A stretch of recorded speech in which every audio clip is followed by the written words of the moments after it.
Hello and welcome, everyone. I'm Tom Bowley, Chief Market Strategist at earningsbeats.com, and this is Trading Places Live. It is Thursday, October 7th, 2021, and I'm pre-recording this Trading Places Live just a little bit early. It's going to air a little bit later this morning. Futures currently are up. We had a pretty decent day on Wednesday, and futures are looking pretty good this morning. Last check, we've got the Dow Jones futures up nearly 300 points, the S&P 500 up 41, and the NASDAQ up about 180 points, leading on a relative basis. So we're seeing a little bit of that money rotating back toward the NASDAQ, which is good. Oil prices are down again, another $1.30 per barrel, which is about 1.7%, down near the $76 level. And currently, the U.S. 10-year Treasury yield is flat. Let's go through today's agenda with you before we get started. Going to start off with the daily market recap. Then we'll get into talking technically, scanning strategies, scooter movers, earnings spotlight, and then we'll wrap it up with the three you must see. Before we get into any of that, let's take you over to earningsbeats.com. If you are new to Earnings Beats, we'd love to have you, love to have you join. If you go over to our website and then just scroll down, you'll see an area where you can subscribe to our free Earnings Beats Digest newsletter. All we need is your name, email address, and then simply hit that subscribe button. We'll get you set up. We do publish a newsletter 3 times a week, Mondays, Wednesdays, and Fridays. And want to announce that we are going to have a week from Saturday, Chart Fest 2021. Grayson Rose and David Keller, both from StockCharts, will be joining me. We're going to talk a lot about StockCharts, the platform, how you can use it, the cool features, and then tons of charts. So if you like looking at charts, it should be a very educational event. We'd love to have you. I'll have more information out about it here over the next couple of days, but I just wanted to let you know it's coming. And in order to register, it's going to be free. It's going to be a free event. But in order to register, you do need to be a part of our Earnings Beats Digest community. So all you have to do is just be part of this free newsletter. There's no credit card required. You can unsubscribe at any time, but you will need to be a subscriber because that's where we're going to have the room link posted for next Saturday. And anybody on this list will get that room link and be able to come in. So it's going to be on Saturday, October 16th. It'll start at 11 a.m. Eastern. Figure probably 3 hours. It's going to be a pretty lengthy webinar. It's going to be a lot of fun. Really going to be a lot of fun. I always enjoy getting together with Grayson and Dave over at StockCharts. We'll have some great information for you. So definitely mark your calendar. If for any reason you can't make it, you've got other obligations, it will be recorded, and everybody in our community will get a copy of the recording. So very, very important. Make sure you sign up for that newsletter so you can be available for the event. All right, let's move on to the daily market recap. So taking a look at Wednesday's action, you can see just about everything still taking place beneath the 20-day moving averages. But at least it's taking, it's making a move to the upside beneath the 20-day, which is better than the alternative. Dow Jones Industrial Average was up 102 points. S&P 500 up 18. NASDAQ up 68. Mid caps actually down 5. Small caps down 10. So you can still see a little bit of bifurcation there. But overall, on a relative basis, we did see money rotate a little bit more back toward the NASDAQ. And I'll be honest, I mean, if you look at this move to the downside on the NASDAQ over the last 5 weeks, check out the AD line. The AD line is not bad at all. And even the Dow and the S&P were starting to turn back up, starting to curl up. So I'm beginning to see signs that there's some accumulation taking place in our major indices, even though we are moving lower. And that to me is a very positive sign about an impending reversal. I'd expect later on, whether it's later this week or next week, I expect we're going to start to see more bullish action in the market. Utilities, from a sector perspective, the best performer on Wednesday, followed by consumer staples and real estate. So was this a great rally yesterday? Not really. It's better than not rallying, but This is something we'll definitely want to keep an eye on. You don't want to see a major rally. You don't want to see this rally go on for 2 or 3 weeks being led by these 3 groups. I know everyone's a little bit more defensive right now, so for a day or 2, that's fine. But again, we don't want to see this. We don't want to see leadership from these 3 lead the S&P to another breakout. We want to see that money rotate back. Technology had a better day, up 1% on Wednesday, so not bad there, but still in the downtrend, still below the 20-day moving average. Can't really start trending higher or call it an uptrend until we at least get back up above the 20-day. Otherwise, right now, all I consider it is a counter trend rally back to the upside. The trend short term is to the downside. Energy, you can see, did pull back after a huge run over the past couple of weeks. Crude oil prices have been going up. We're going to look at those in just a minute.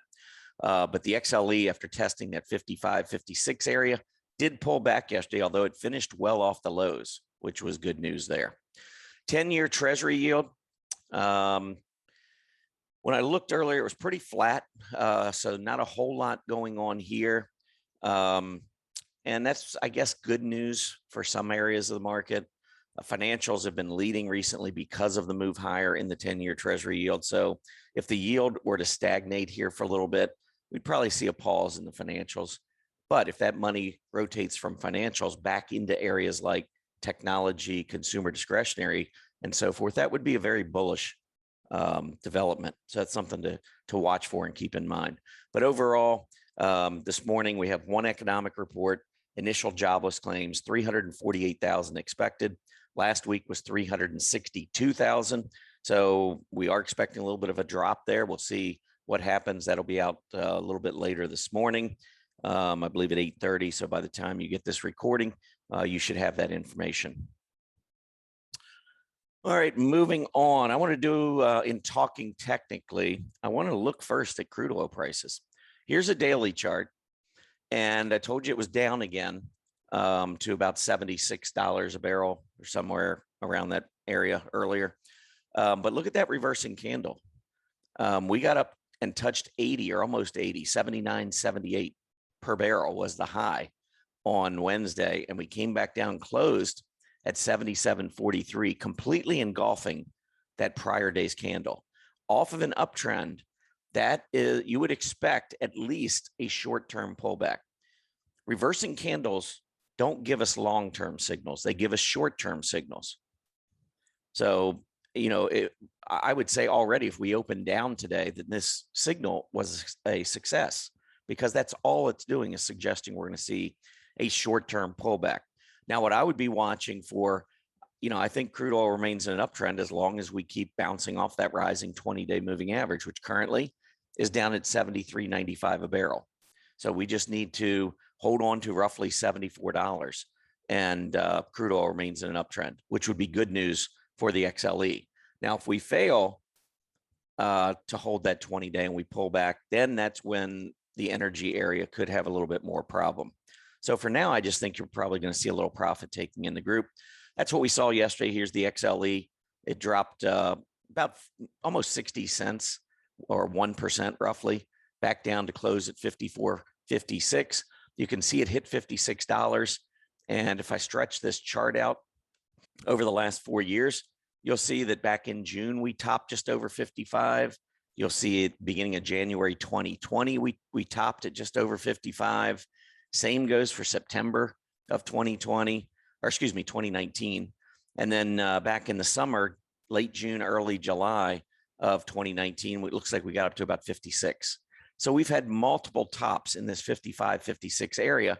So when we hit, you know, 56 and change on Tuesday, we've got to at least be aware that this is an area where we could be running into some problems with energy just in the near term. This doesn't mean we can't go through. It's just an area where you should expect some sellers to be sitting and waiting. So a little bit of overhead supply that we're going to have to work our way through. And again, maybe that's today, maybe it's next week, maybe it doesn't happen. You know, back in June, looked like we were ready to break out. It didn't happen. We went all the way back down to $44, $45 a share on the XLE. So no guarantees we're going to make the breakout. If you think we're going to break out, or you think we're trending higher, just like crude oil, watch the XLE and the rising 20-day EMA. We'd like to hold that level. All right, last thing I'll point out, and this is really important for crude oil and especially for the XLE, what's the dollar doing?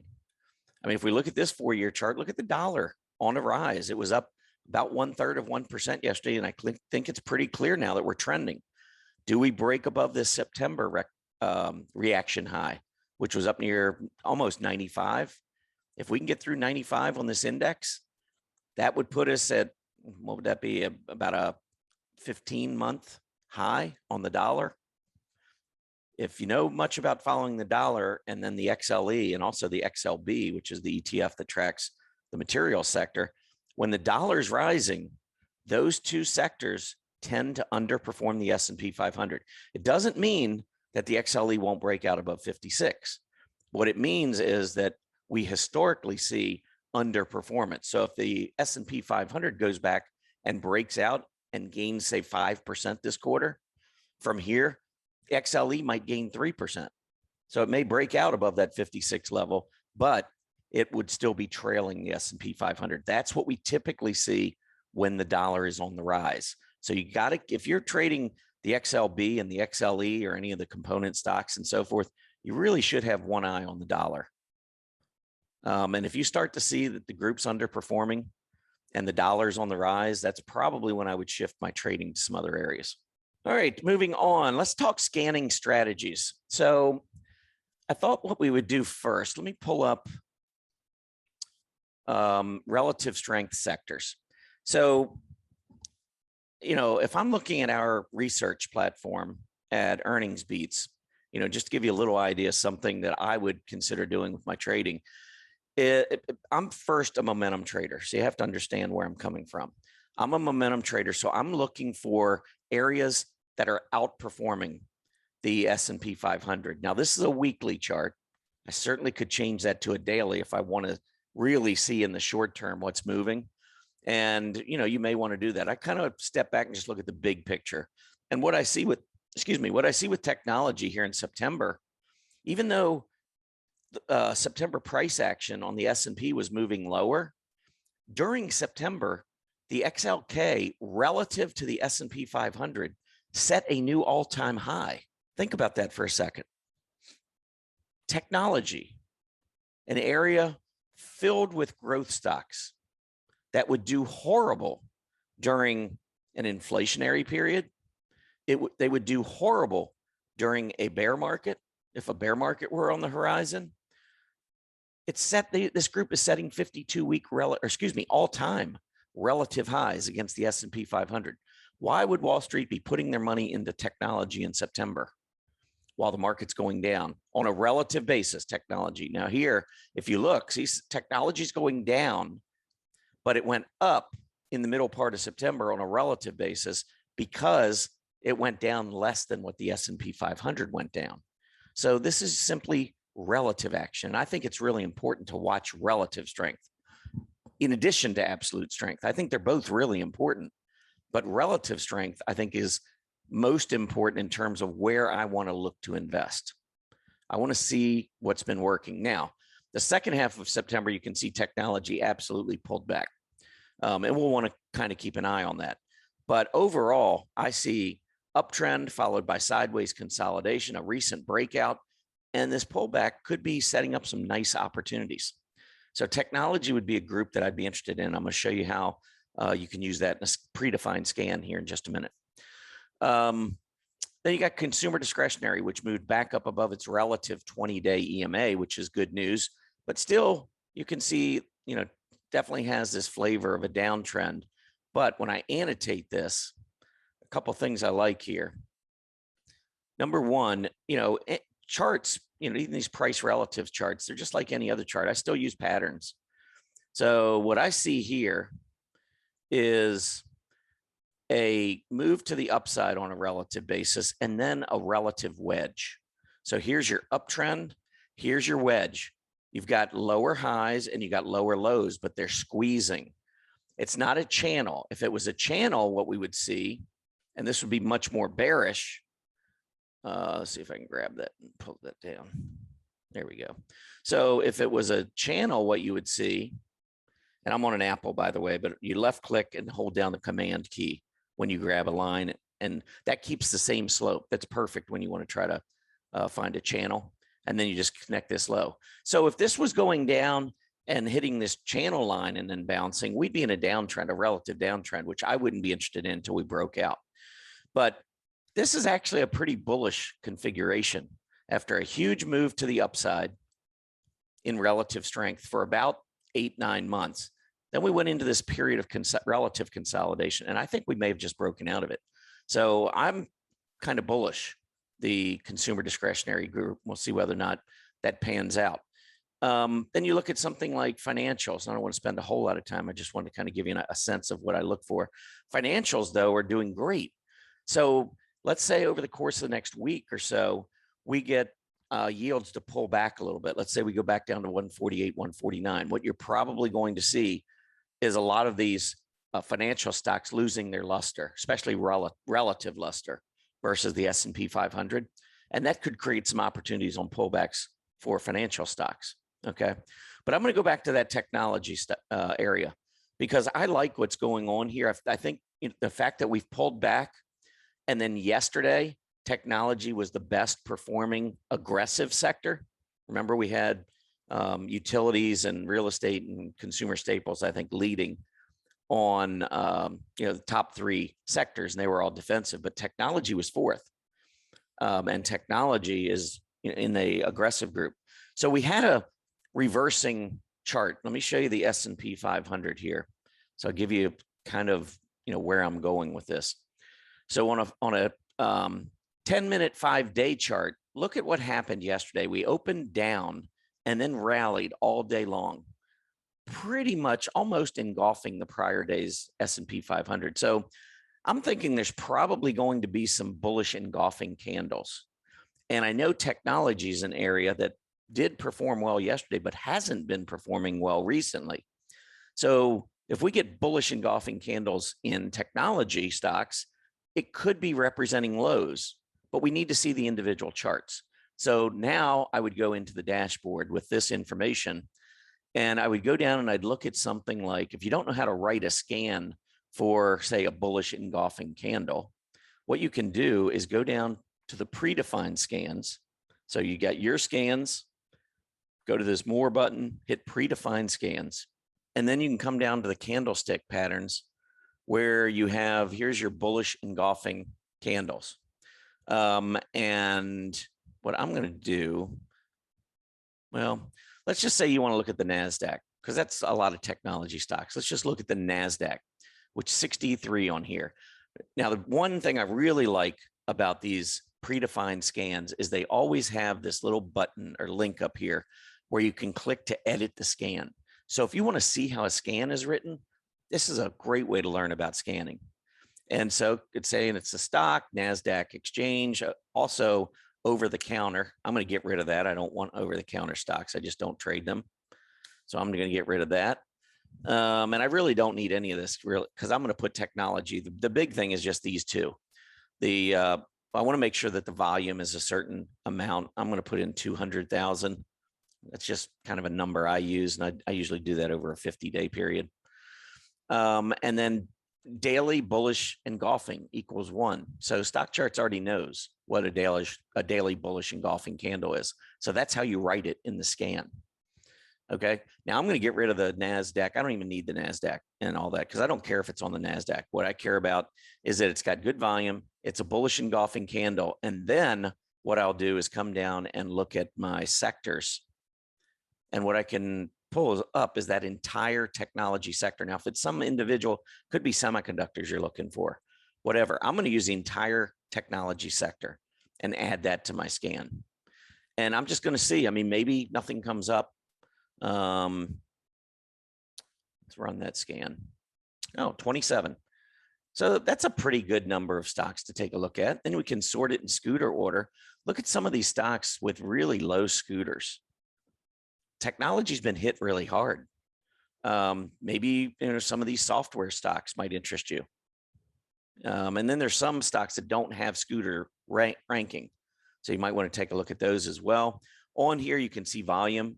Look at all of them, every single one, even though I'm looking for average volume over 200,000, This is giving me volume yesterday, and the only one I see that's under 200,000 was Qualys, QLYS, which is I think a security software.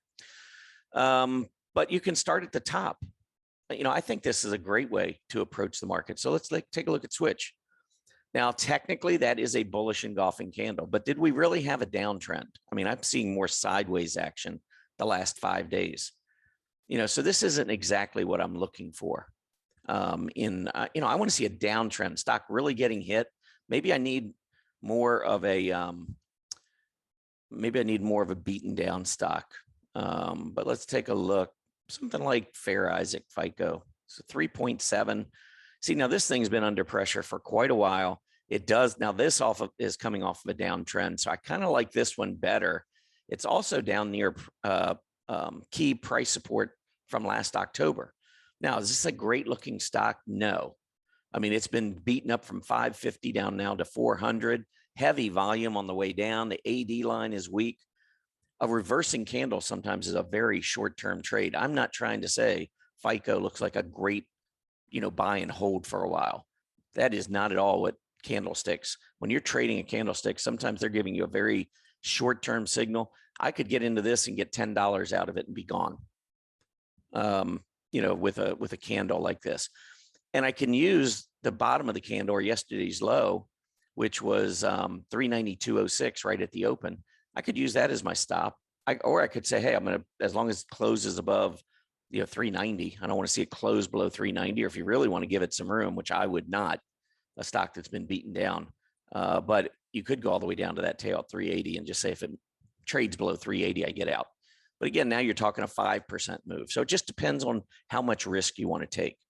But I think combining what I showed you, going back, looking to see which area of the market you're interested in for whatever reason, and then going into those predefined scans, looking at what the market's done, seeing that we went up all day long yesterday, that kind of leads to the possibility of bullish engulfing candles. And so then you just use that and construct your own personalized scan and try to find what you're looking for. So, and I did that all, even taking the time to explain it. I did it all in about 3 minutes. I probably could do it in about 30 seconds.